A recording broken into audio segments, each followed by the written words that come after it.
আমৃত্যু ভালোবাসি তোকে। লেখনীতে সালমা চৌধুরী। গল্প পাঠে আছি আমি তারিফ। আজকে রয়েছে ২৯তম পর্ব। আবির আকাশের পানে চেয়ে মনে মনে বলল, তোর চোখে চোখ রেখে মিথ্যা বলার সাধ্যি আমার নেই, কিন্তু তোর ভালোর জন্য এই মিথ্যাটা বলতে হয়েছে। আমি চাই না আমার কারণে তুই তোর জীবনের লক্ষ্য থেকে সরে যাস। তোকে মানসিকভাবে শক্ত হতে হবে। এর থেকেও কঠিন পরিস্থিতি মোকাবেলা করতে হবে তোকে। মেঘ সারা রাস্তা কাঁদতে কাঁদতে এসেছে। প্রতিদিন আবির ভাইয়ের কাঁধে হাত রাখলেও আজ ইচ্ছে করেই দূরে সরে বসেছে। বাইকের পেছনে হাত রেখেছে, তবুও আবির ভাইকে ছুঁয়েও দেখেনি। এই অনুভূতিহীন মানুষটা কোনোদিন মেঘের অনুভূতি বুঝবে না। যেখানে থেকে মেঘকে নিয়ে গেছিল ঠিক সেখানে মেঘকে নামিয়ে দিয়েছে আবির। মেঘ হেলমেট রেখে একবারের জন্য তাকায়নি আবিরের দিকে। যথারীতি বাড়ির উদ্দেশ্যে হাঁটছে। বুকের ভেতর অসহনীয় যন্ত্রণা হচ্ছে তার। এই যন্ত্রণার এক অংশ যদি আবির ভাই বুঝত। মেঘ কাঁদছে আর বাড়ির দিকে হাঁটছে। গত ১৭ বছরেও সে এত কান্না করেনি। এই আবির ভাই দেশে ফেরার পর যতবার কান্না করেছে। আবির বাইক থেকে দুর্বোধ্য দৃষ্টিতে তাকিয়ে আছে মেঘের হাঁটার দিকে। কয়েক মুহূর্ত নিশ্চুপ থেকে অকস্মাৎ বলে উঠল, তোকে প্রতিশ্রুতি দিব না মেঘ, বউ করে ডিরেক্ট প্রমাণ করে দেব। এই আবির কথা দিচ্ছে, তোর এই কান্না চিরতরে মুছে দেব একদিন ইনশাল্লাহ। নির্বাচনের ঝামেলার পর থেকে তানভীর বেশ শান্তিতে আছে। আপাতত কাজের এত চাপ নেই। এমপিও বিভিন্ন কাজে ব্যস্ত। প্রয়োজন হলে মিটিং ডাকে, তখন উপস্থিত থাকতে হয় সেখানে। কয়েক মাসের কার্যক্রমে তানভীর এমপির কাছের লোকদের মধ্যে একজন হয়ে উঠেছে। কোনো প্রোগ্রাম কিভাবে করলে ভালো হবে তা ম্যানেজ করার দায়িত্ব বেশিরভাগটাই তানভীরের থাকে। নিজে না পারলে আবির তো আছেই। এমপির বাড়িতে দৌড়াদৌড়ি আর কাজ করতে করতে ধীরে ধীরে এমপির মেয়ের সাথেও তানভীরের সুসম্পর্ক হয়ে গেছে। মেয়েটাও তানভীরকে আপন ভাইয়ের মতোই দেখে। তানভীরদের একটা কাজের দায়িত্ব দিয়ে এমপি কোনো এক জায়গায় চলে গেছেন। তানভীর আরও কয়েকজন মিলে কাজ করতেছিল। হঠাৎ এমপির মেয়ের আগমন হয়। মেয়েটা হাসি মুখে বলে, তানভীর ভাইয়া একটু বসি এখানে। একে এমপির মেয়ে, তার উপর নিজের বাড়ি। তানভীরের তো না করার ক্ষমতা নেই, তাই ধীর কণ্ঠে বলল, বসো। মেয়েটা বসে আস্তে করে বলল, আপনাকে একটা কথা জিজ্ঞেস করতে এসেছি। জিজ্ঞেস করব? কি কথা?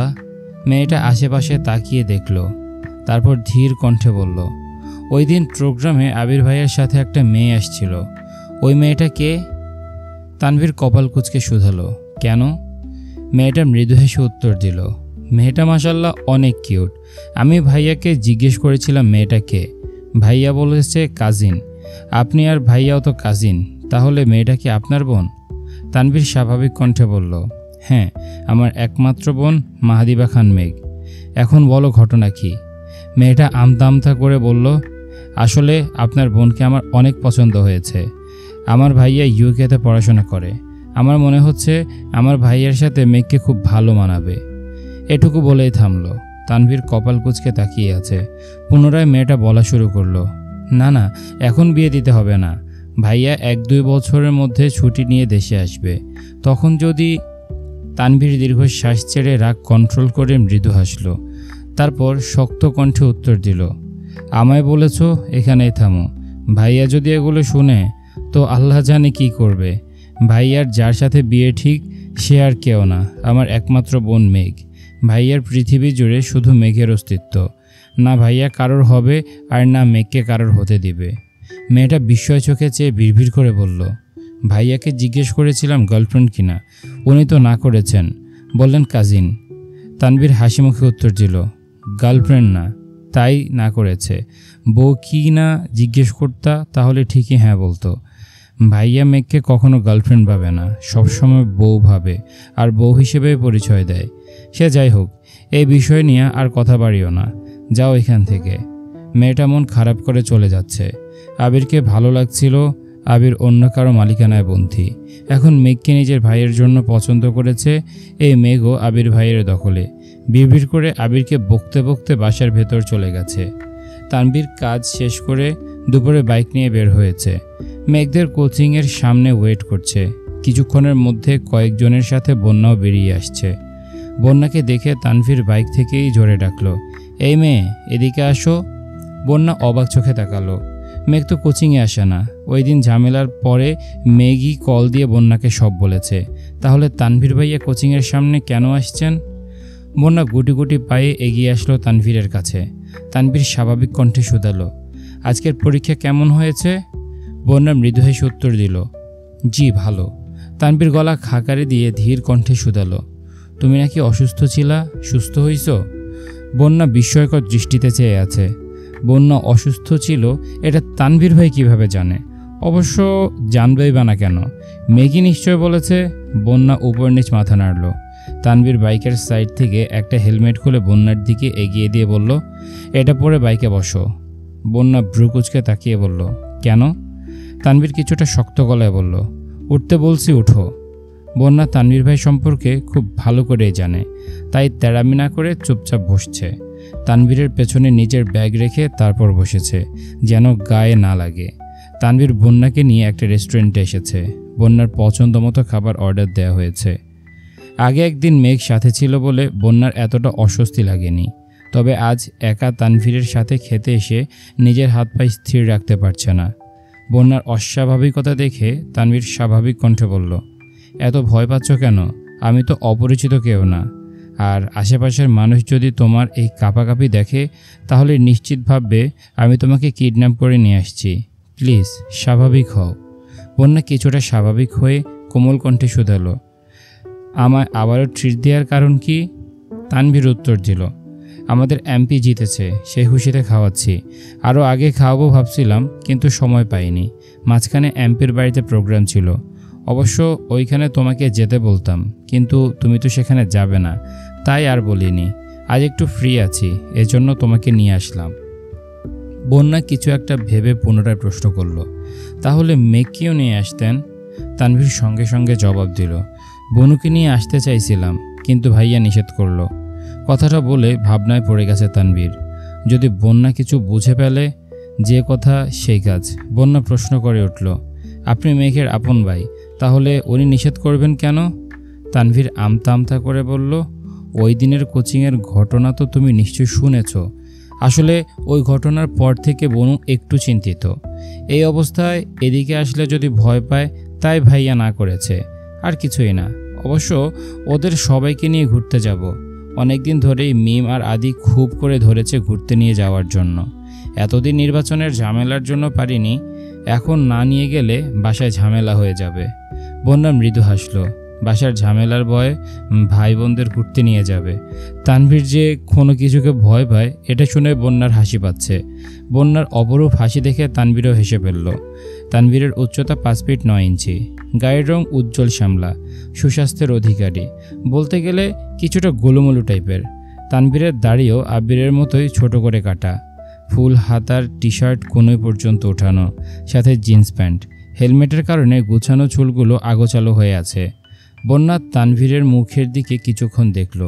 এমনিতে খুব মুডি মনে হলেও হাস্যোজ্জ্বল মুখ দেখলে মনেই হয় না এই মানুষটা এত রাগী।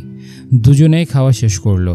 তারপর বন্যাকে বাসার গলি পর্যন্ত পৌঁছে দিয়ে বাসায় ফিরেছে তানভীর। দিনটা বৃহস্পতিবার ছিল। মেঘ সন্ধ্যাবেলা সোফায় বসে নুডলস খাচ্ছিল। এমনিতেই ইদানিং মেঘের মন ভালো নেই। আবির ভাইয়ের মুখে সেদিনের না শব্দ শোনার পর থেকে মেঘ আর আবির ভাইয়ের সাথে কথা বলে না। আবিরও আগ বাড়িয়ে কথা বলতে আসে না। মেঘের নুডলস খাওয়ার মাঝে মালিহা খান হুট করে এসে মেঘের পাশে বসলেন। মেঘ অবাক চোখে চাইল বড় আম্মুর দিকে, তারপর ঠান্ডা কণ্ঠে শুধালো, কি হয়েছে বড় আম্মু?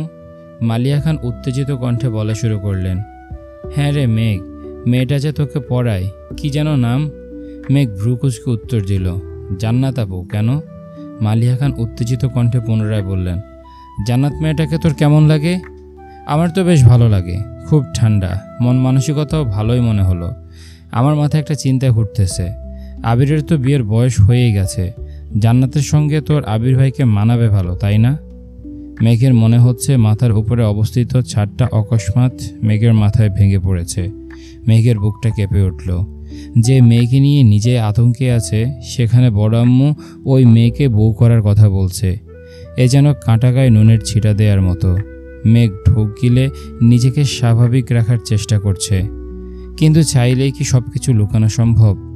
যে মানুষটার জন্য বুকের ভেতর এক আকাশ সমান ভালোবাসা, সেই মানুষটার বিয়ের কথা শুনছে, তাও অন্য মেয়ের সাথে। মেঘের চিৎকার করে কাঁদতে ইচ্ছে করছে। বড় আম্মুকে কি করে বোঝাবে? 3 মাসে আবির ভাইকে নিজের থেকেও বেশি ভালোবেসে ফেলেছে। মালিয়া খান পুনরায় প্রশ্ন করলেন, এই মেঘ, জান্নাত কি জিজ্ঞেস করিস তো কাউকে পছন্দ করে কি না? পছন্দ না থাকলে ভাবছি আবির আর তোর বড় আব্বুর সাথে এ বিষয়ে কথা বলবো। কথা শেষ করে মালিয়া খান উঠে রান্নাঘরে চলে গেছেন। এদিকে মেঘের গলা দিয়ে নুডলস নামছে না, বুক পেটে কান্না আসছে।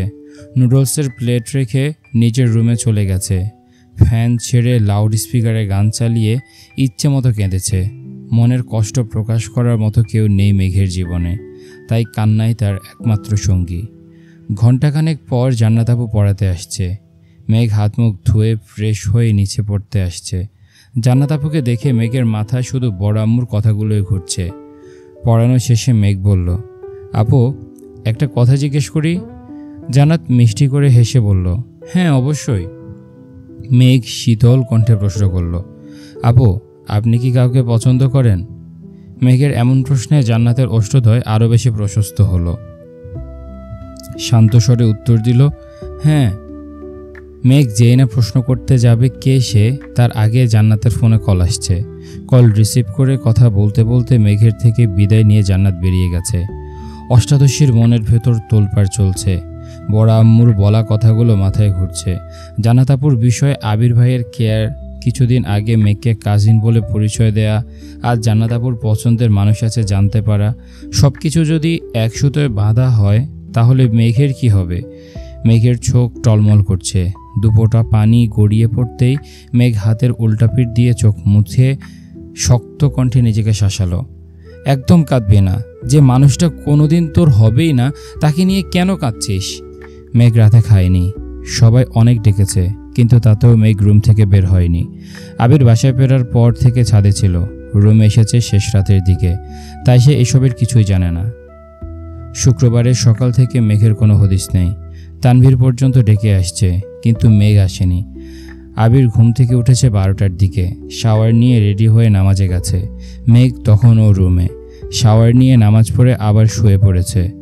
বের হয়ে আবির ভাই বা বড় আম্মুর মুখোমুখি হওয়ার বিন্দুমাত্র ইচ্ছে নেই তার।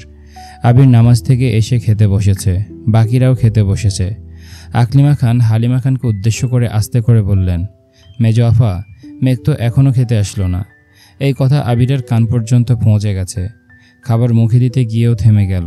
সহসা তানভীরের দিকে তাকিয়ে ইশারা দিল। তানভীর সঙ্গে সঙ্গে উঠে গেছে। মেঘকে ডেকে ধমকে নিয়ে আসছে। মেঘের চোখ মুখ ফুলে আছে, চুলগুলো এখনও ভেজা, চুল থেকে টুপটুপ করে পানি পড়ছে। মাথা নিচু করে খেতে বসেছে। চুল দিয়ে বেশ অর্ধেক মুখ ঢেকে রেখেছে। কিন্তু আবির মেঘের বিপরীতে বসায় স্পষ্ট মেঘের চোখ, নাক, মুখ দেখতে পাচ্ছে। আবির খাওয়ার মাঝখানে বেশ কয়েকবার মেঘের দিকে তাকিয়ে ভেবেই পাচ্ছে না হলো কি, কিন্তু মেঘ ভুল করে একবার মুখ তুলেও তাকায়নি আবিরের দিকে। মেঘের হাবভাব দেখে মোজাম্মেল খান রেগে গেলেন। কঠিন স্বরে বললেন, পরীক্ষা যত কাছে আসছে তোমার অমনোযোগিতা ততই বাড়ছে। যা যা চাইতেছো সবই তোমাকে দেয়া হচ্ছে, তারপরেও তোমার পড়াশোনাতে এত অবহেলা। শুনলাম ইদানিং কোচিংয়েও যাচ্ছ না, অবশ্য যাবেই বা কীভাবে? যাই হোক, বাড়িতে অন্তত ঠিকমতো পড়াশোনা করো। আবির খাওয়া বন্ধ করে দাঁতে দাঁত চেপে বসে আছে। আবিরের অন্য হাত টেবিলের নিচে তানভীরকে চেপে ধরে রেখেছে। আবির প্লেটের খাবার শেষ করে সবার আগেই উঠে গেছে। কোনো দিকে না তাকিয়ে সোজা রুমে চলে গেছে। 1 থেকে 1.5 ঘন্টা পর তানভীর মিমকে আর আদিকে ডেকে বলেছে রেডি হওয়ার জন্য, ঘুরতে নিয়ে যাবে। 2 ভাই বোন খুশিতে গদগদ হয়ে রেডি হতে চলে গেছে। জীবনে প্রথমবার বাইকে ঘুরতে যাচ্ছে। আবির আগে থেকে রেডি হয়ে সোফায় বসে আছে। শুক্রবার মানে আবিরের পাঞ্জাবি পরার দিন। বেগুনি রঙের একটা পাঞ্জাবি পরেছে, সাথে সাদা রঙের প্যান্ট। বেলি ফুলের সুগন্ধযুক্ত তীব্র পারফিউম দিয়েছে গায়ে, সাথে একটা সুন্দর ডিজাইনিং ঘড়ি। চুলগুলো সুন্দর করে স্টাইল করেছে, যদিও হেলমেট পরলে চুল আগোছালো হবেই। আবির সোফায় বসে ফোন চাপতেছিল। তানভীরের পরনে পাঞ্জাবি আর লুঙ্গি।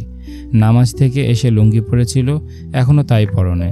প্যান্ট পরার সময়ও পাচ্ছে না ছেলেটা। সিঁড়ি দিয়ে নিচে নেমে আবিরের থেকে কিছুটা দূরে দাঁড়িয়ে বিড়বিড় করে বলল, ভাইয়া, বনু তো ঘুরতে যাবে না বলছে। সঙ্গে সঙ্গে আবির চোখ রাঙিয়ে তাকিয়েছে। তানভীর ঢোক গিলে ছোট করে বলল, আচ্ছা, আমি রাজি করাচ্ছি। আবার দ্রুত দৌড় দিল বোনের রুমের দিকে। মেঘকে বোঝাচ্ছে, কিন্তু মেঘ কোনো কিছুতে রাজি হচ্ছে না। রাগে চিৎকার করছে, বললাম তো যাব না, তোমরা ঘুরে আসো, আমার ইচ্ছে নেই। তানভীর আবার নিচে আসছে।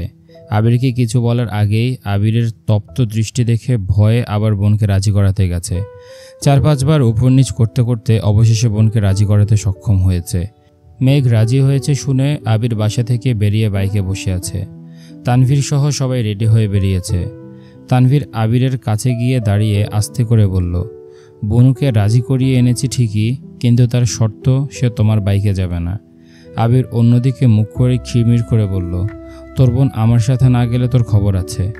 তানভীর মনে মনে বলছে, আল্লাহ তুমি আমায় উদ্ধার করো।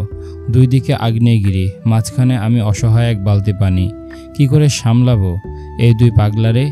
তানভীর বাধ্য হয়ে মেঘকে বোঝাতে গেল। মেঘ মাত্রাতিরিক্ত রেগে আছে। আজ তানভীরের কথা শোনা বা মানার কোনো ইচ্ছেই তার নেই। আবির ভাইয়ের সাথে যাবে না মানে যাবেই না। তানভীর আবিরের দিকে তাকাতেই দেখল আবির রাগে ফুঁসছে। তানভীর বিড়বিড় করে বলল, কি মুসিবতে পড়লাম আমি। কোনো কিছুতেই যখন বোনকে মানাতে পারছিল না, তখন তানভীর বলে উঠল, দেখ বোনু, ভাইয়ার বাইকে একজনই বসতে পারবে, 2 জন বসলে রিস্ক হয়ে যাবে। আমার বাইকে 2 জন বসা গেলেও 2 জন মেয়ে বসা যাবে না। মিম জীবনের প্রথম বাইকে উঠবে, তোরা 2 জন একসাথে বসলে যদি অ্যাক্সিডেন্ট করে ফেলি, তাই বলছি তুই ভাইয়ার সাথে যা। মেঘের এপাশ ওপাশ মাথা নাড়িয়ে বলল, আমি এসব জানি না, আমি ওই বাইকে যাব না। তাহলে তোমরা ঘুরে আসো, আমি যাব না। তানভীর আঁতকে উঠে বলে, না তুই যাবি, প্লিজ, এটাই লাস্ট টাইম, এরপর থেকে আমি তোকে নিয়ে যাব, এবারের মতো ভাইয়ের সাথে চলে যা। এই কথা বলে তো ফেলেছে, কিন্তু ঘুরে ভাইয়ের দিকে তাকানোর সাহস পাচ্ছে না, কারণ এই কথা শুনে নিশ্চিতভাবে আবিরের রাগ দ্বিগুণ বেড়েছে। আর ভাইয়ের রক্তবর্ণের চোখে চোখ রাখার ক্ষমতা তানভীরের নেই। সে তো বোনকে বোঝানোর জন্য এই কথা বলেছে, কিন্তু আবির তো এটা সহ্য করবে না। মেঘ শক্ত কণ্ঠে বলল, ঠিক আছে। তানভীর দীর্ঘশ্বাস ছেড়ে হাসল। বোনকে মানাতে পারছে, এতেই শুক্রিয়া। মেঘ আবিরের পেছনে বসেছে ঠিকই, কিন্তু মাঝখানে এক হাত ফাঁকা রেখে আবির উচ্চস্বরে বলে উঠল, তানভীর, তোর বোনরে বল ধরে বসতে, না হয় রাস্তায় আধমরা হয়ে পড়ে থাকবে, তখন বোনের জন্য কাঁদিস না। আবির ভাইয়ের ভারী কণ্ঠের হুঙ্কার শুনে মেঘ সঙ্গে সঙ্গে আবির ভাইয়ের কাঁধ চেপে ধরে আবিরের কাছাকাছি এসে বসল। আবির হেলমেটের আড়ালেই মৃদু হাসল, তারপর বাইক স্টার্ট দিল। এদিকে তানভীর ভিড়ভিড় করে বলছে, আহারে, আমার বোনের কিছু হলে আমার আগে তো তুমিই মইরা যাবা। তানভীরও যথারীতি মিম আর আদিকে নিয়ে বাইক স্টার্ট দিল। 3 ঘন্টা ঘুরেছে, সবার পছন্দ মতো খাবার খেয়েছে, নাগরদোলায় উড়েছে, অথচ মেঘের মুখে হাসির ছিটেফোঁটাও নেই। সে জড়বস্তুর ন্যায় আচরণ করছে। মেঘকে এতটা উদাসীন থাকতে দেখে আবিরেরই কষ্ট হচ্ছে। আবির তো চেয়েছিল মেঘের মনোযোগ যেন আবিরের থেকে কিছুটা সরে পড়াশোনায় যায়। সে তো কখনো চায় না তার অষ্টাদশী এভাবে মুখ গোমরা করে থাকুক। মিম, আদি আর তানভীরকে বাড়ি পাঠিয়ে আবির মেঘকে নিয়ে অনেকটা পথ বেরিয়ে একটা নির্জন রাস্তায় আসছে। রাস্তার পাশে অনেকটা দূরে দূরে ল্যাম্পপোস্টের লাইটের আলো জ্বলছে। আবির বাইক থামিয়ে হেলমেট খুলে রাখলো, তারপর ঠান্ডা কণ্ঠে শুধালো, কি হয়েছে তোর? নির্জন রাস্তায় আচমকে এমন প্রশ্নে মেঘ কিছুটা কেঁপে উঠেছে। কি বলবে সে? এই প্রশ্নের উত্তর মনের মধ্যে থাকলেও তা বলার মতো সাহস নেই মেঘের। সামান্য এক প্রশ্নে যে থাপ্পড় খেয়েছিল, আজ যদি বিয়ে নিয়ে কথা বলে তাহলে হয়তো এই নির্জন রাস্তায় মেরে রেখে চলে যাবে। এসব ভেবে মেঘের শরীর কাঁপছে।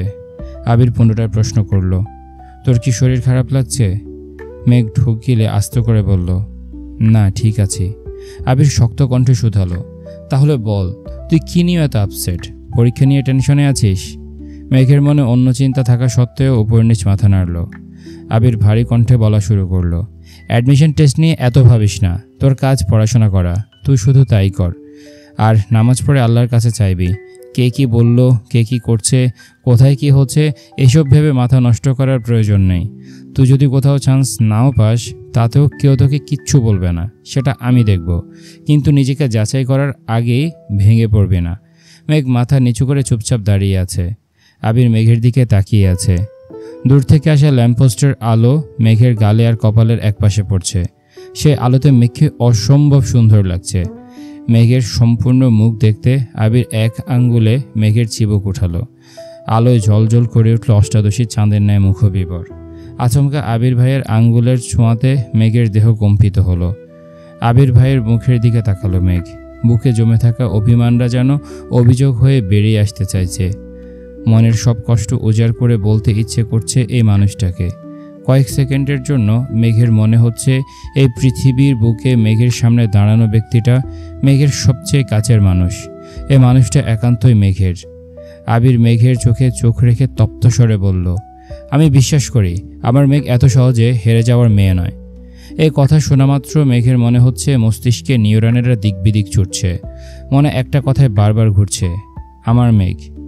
আবির ভাই আমার মেঘ বলে সম্বোধন করেছেন, এটা ভাবতে মেঘের সকল মন খারাপ এক মুহূর্তে পালিয়ে গেছে। সহসা মেঘের মুখে হাসি ফুটে উঠেছে। মেঘের মুখের অকৃত্রিম মায়াবী হাসি দেখে আবিরেও নিঃশব্দে হাসল। মেঘের দিকে তাকিয়ে থেকে পুনরায় ধীর কণ্ঠে বলল, this is my sparrow, I always want to see you like this. মেঘ নিস্তব্ধ হয়ে চেয়ে আছে আবিরের দিকে। এই যে এই মানুষটাকে নিয়ে এত অভিমান, এত অভিযোগ, সামনে আসলে কেন এই অভিযোগ আর অভিমানরা পালিয়ে যায়? এত এত রাগ কেন দেখাতে পারি না ওনাকে? উনি যদি সত্যি সত্যি জান্নাত আপুকে পছন্দ করেন আর জান্নাত আপুও যদি ওনাকে পছন্দ করেন, তাহলে তো ওনাদের বিয়ে খুব শীঘ্রই হয়ে যাবে। তখন আমি কি করব? এই যে মানুষটার ছোট ছোট কথাতে আমার সব রাগ গলে পানি হয়ে যায়। আবার নতুন করে ওনার প্রেমে হাবুডুবু খাই। উনি জান্নাত আপুকে বিয়ে করলে আমার কি হবে? তখনও কি ওনার প্রতি আমার এরকম টান থাকবে, নাকি এখনের অনুভূতিগুলো তখন শুধুই স্মৃতি হয়ে থাকবে? এসব ভাবতে ভাবতে মেঘ ঠোঁট ফুলিয়ে কান্না শুরু করে দিয়েছে। হঠাৎ কান্না দেখে আবির কিছুটা অবাক হয়ে গেছে। কিছুই তার মাথায় ঢুকছে না। সে ভেবেছিল শুধু এমপির বাড়ির ঘটনা থেকেই মেঘের মন খারাপ, আর বাকিটা পড়াশোনা নিয়ে। কিন্তু এই মন খারাপের সবটা জুড়ে যে জান্নাত, এটা আবির বুঝতেও পারছে না। আবির কিছুক্ষণ সময় নিয়ে চুপচাপ মেঘের দিকে তাকিয়ে আছে। একবারের জন্য কান্না থামাতেও বলছে না। অনেকটা সময় কাঁদার পর মেঘ আবিরের মুখের দিকে তাকালো। একটা মেয়ে এভাবে কাঁদছে, অথচ এই মানুষটা কিছু বলছেও না। এতক্ষণে তো অন্ততপক্ষে 4-5টা ধমক আর 2-1টা থাপ্পড় খেয়ে ফেলত। তাহলে আজ এত নিশ্চুপ কেন উনি? এটা ভেবে মেঘ তাকিয়েছে। ল্যাম্পপোস্টের আলোতে স্পষ্ট দেখা যাচ্ছে আবির মুচকি মুচকি হাসছে। মেঘ তাকাতে আবিরের হাসির মাত্রা বেড়ে গেছে। মেঘ কপাল কুঁচকে চেয়ে রইল। গাল বেয়ে অনর্গল নোনা জল গড়িয়ে পড়ছে। এই যে মরার মতো এতক্ষণ যাবৎ কাঁদছে, আর এবারটাই কি সুন্দর হাসছে। মেঘের মেজাজ আবার খারাপ হয়ে যাচ্ছে। মুখ ফুলিয়ে শ্বাস ছেড়ে আবিরের দিকে চেয়ে গম্ভীর কণ্ঠে প্রশ্ন করল, হাসছেন কেন? আবির হাসিটা একটু কমিয়ে উত্তর দিল, কাঁদলে তোকে অনেক বেশি সুন্দর লাগে তাই। মেঘ রাগী ভাব নিয়ে বলল, কাঁদলে আবার কাউকে সুন্দর লাগে নাকি? আর তাই বলে আপনি এভাবে হাসবেন? আবির মৃদু হেসে উত্তর দিল, আসলে তোর বান্ধবীর থেকেও সুন্দর লাগছিল, তাই হাসি আটকাতে পারছিলাম না। মেঘ আতকে উঠে প্রশ্ন করল, বান্ধবী মানে? আবির সশব্দে হেসে উত্তর দিল, ওই যে শেওড়া গাছে যে থাকে তোর বান্ধবীটা, ওইটার থেকেও তোকে সুন্দর লাগছিল। মেঘ আশেপাশে তাকাচ্ছে। এমনি অন্ধকার হয়ে গেছে চারপাশ। ল্যাম্পপোস্টের আলোতে রাস্তা আলোকিত থাকলেও রাস্তার আশেপাশে বিশাল গাছের কালো ছায়া দেখে ভয় পেয়ে সঙ্গে সঙ্গে দুহাতে আবিরের শার্ট খামচে ধরে আবিরের বুকে মুখ লুকিয়ে ফেলেছে। মেঘকে ভয় দেখানোর একমাত্র অস্ত্র হচ্ছে ভূত পেতনি, আর কোনো কিছুতে ভয় পায় না মেয়েটা। আবির এটা খুব ভালো করে জানে, এজন্যই ইচ্ছে করে মেঘকে খোঁচায়। আবির মেঘের পিঠে হাত রাখতে গিয়েও হাত সরিয়ে নিয়েছে। মনের বিরুদ্ধে নিজেকে কন্ট্রোল করা কতটা কষ্টের, সেটা আবিরের থেকে ভালো কেউ জানে না।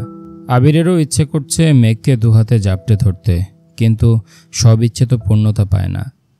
আবির নিজেকে সংযত করে মুচকি হেসে প্রশ্ন করল, এই যে তুই হুট করে মরা কান্না জুড়ে দেশ, আবার হুট করে পাগলের মতো হাসতে থাকিস, তোর এমন আচরণে মানুষ ভাববে তুই শেওড়া পাড়ায় থাকিস। মেঘ এখনও দুহাতে শার্ট খামচে ধরে আছে। ভেজা কণ্ঠে বলল, এসব কথা বলবেন না প্লিজ। আবির মৃদু হেসে উত্তর দিল, তাহলে তুই বল কাঁদছিলি কেন?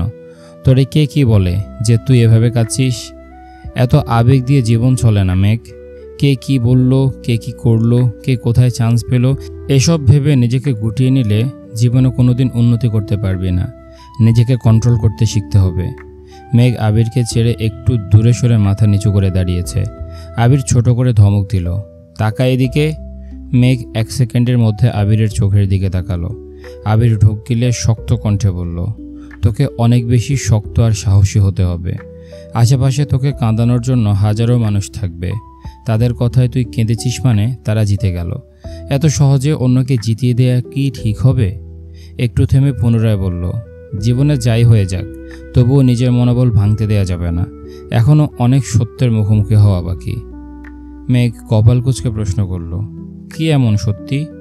আবির স্বাভাবিক কণ্ঠে উত্তর দিল, এখন তোর না জানলেও চলবে। দেরি হয়ে যাচ্ছে, বাসায় যেতে হবে।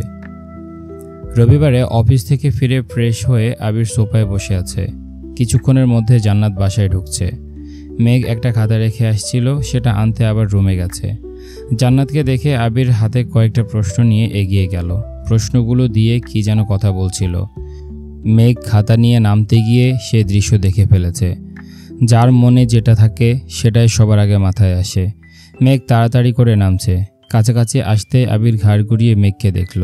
তারপর স্বাভাবিক কণ্ঠে জান্নাতকে বলল, তুমি ওইসব নিয়ে চিন্তা করো না, আমি দেখছি।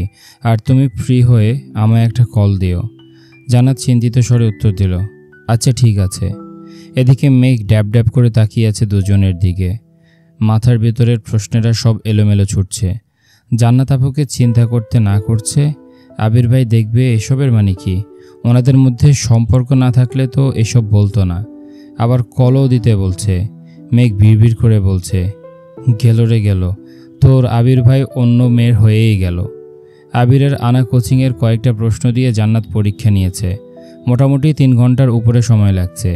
ড্রাইভার আর তানভীরকে পাঠিয়েছে জান্নাতকে বাসা পর্যন্ত দিয়ে আসতে।